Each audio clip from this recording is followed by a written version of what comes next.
What if I told you the next nation to control energy will control money, technology, and even war itself? And no, it's not the United States, it's not China, and it's not Saudi Arabia. In fact, most Americans aren't even looking in the right direction, because the next energy superpower is hiding in plain sight. And by the time the world finally realizes it, it may already be too late. Every generation has an energy ruler. Coal built the British Empire, oil built the American century, natural gas reshaped global politics. And now, we're standing on the edge of a new energy era. Politicians call it green, corporations call it sustainable, Wall Street calls it the next trillion-dollar opportunity. But beneath the buzzwords, beneath the headlines, this transition is about one thing only: power. Because whoever controls energy controls the future. And here's the twist most Americans don't see yet.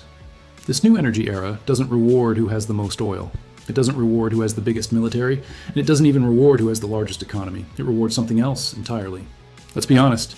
Ask the average American who will dominate the next energy age, and you'll hear the US, obviously, probably China, whoever invents better solar panels. After all, America has world-class universities, Silicon Valley innovation, deep capital markets, the most powerful military in history. We landed on the moon, we built the internet, we cracked shale oil, so why wouldn't we win again? Because this transition isn't about invention, it's about control of supply chains. And that's where the story takes a darker turn. You've heard the phrase, energy independence, solar panels on rooftops, wind turbines on open plains, electric cars in suburban driveways. It feels like freedom. But here's the uncomfortable truth. Renewable energy does not eliminate dependence. It simply changes who you depend on. Because solar panels aren't made of sunlight, wind turbines aren't made of air, and batteries aren't made of good intentions. They're made of minerals, rare minerals, hard to extract minerals, geopolitically sensitive minerals, lithium, cobalt, nickel, copper, graphite, rare earth elements, and whoever controls those controls the green revolution. For the last 100 years, wars were fought over oil fields. The Middle East became the center of global power because of what lay beneath its sand. But the next century won't be shaped by oil wells. It will be shaped by mines. And this is where the story quietly shifts away from Washington, away from Beijing, away from Riyadh, toward a place most Americans rarely think about. Here's a statistic that should stop you cold. The average electric vehicle requires 6 times more mineral inputs than a gas-powered car. Wind turbines require 9 times more mineral resources than traditional power plants. Solar farms? They're copper-hungry machines. This isn't a clean transition. It's a mining explosion. And mining isn't evenly distributed around the world. Some countries were lucky with oil, others were lucky with rock.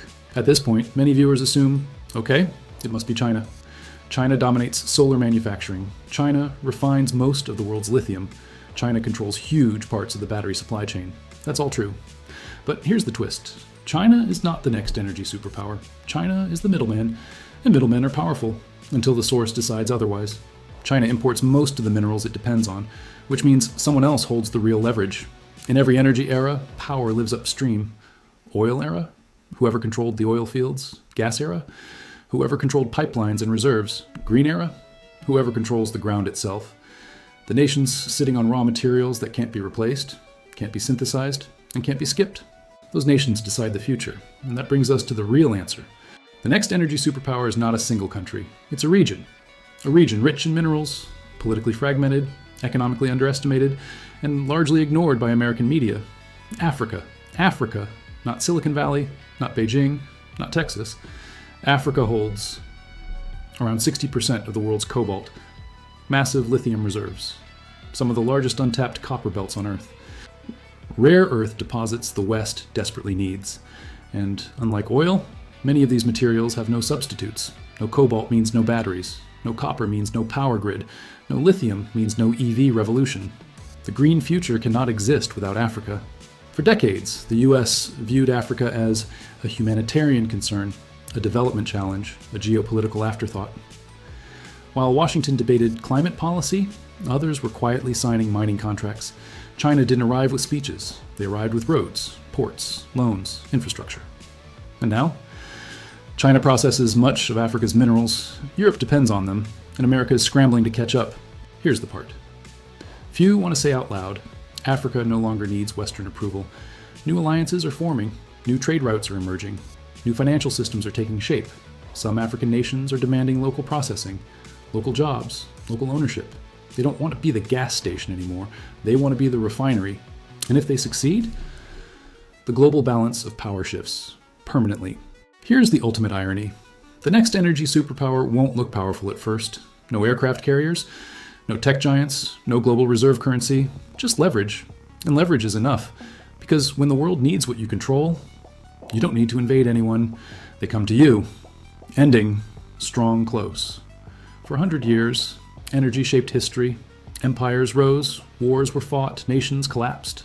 Now, history is resetting, and the next chapter is being written underground. So the real question isn't, who will be the next energy superpower? It's this: will the world learn from the past, or repeat it, just painted green?